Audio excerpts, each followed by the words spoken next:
hapa kutoka kwa mganga.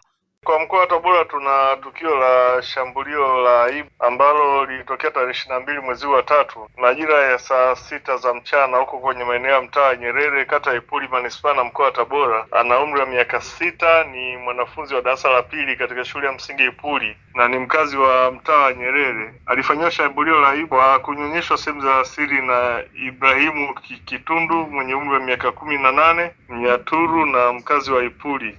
Ni kwamba siku hiyo ya tarehe 22 majira ya saa 6 mtuhumiwa alimchukua huyu mwanga na kutoka naye nyumbani kwao na kumpeleka kwenye kibanda cha kurushia nyimbo za filamu kilichopo mtaani kwao, kisha akamdanganya na kumwekea sehemu zake za siri mdomoni na kumtaka azinyonye. Mwanga alifanya kama alivyoelekezwa na baadaye alimwacha. Hata hivyo, walipomuona akiwa anamchukua mtoto huyo walimfuatilia na kumkuta Mwanga akiwa ndani ya kibanda hicho huko akiwa anatapika.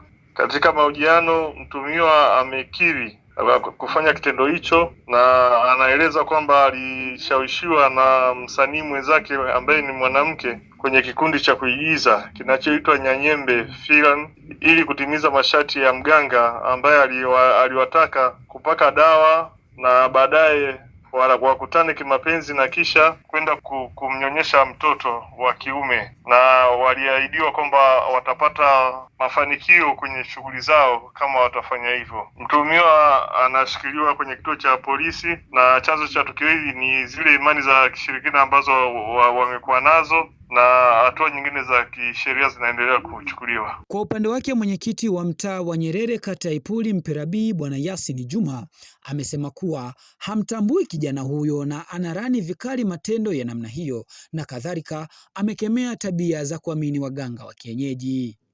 Katika mahojiano yeye alisema ameagizwa kwa njia ya dawa, yani dawa uchawi. Yani sisi serikali hatuamini uchawi, lakini ndivyo alivyosema yeye kwamba aliagizwa na mama mmoja anaitwa Joali.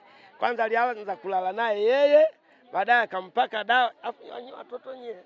Baada ya kumpaka dawa akasema katafute mtoto wa kiume umuingizie uume wako mdomoni, alafu mimi kule mambo yangu yaendelee.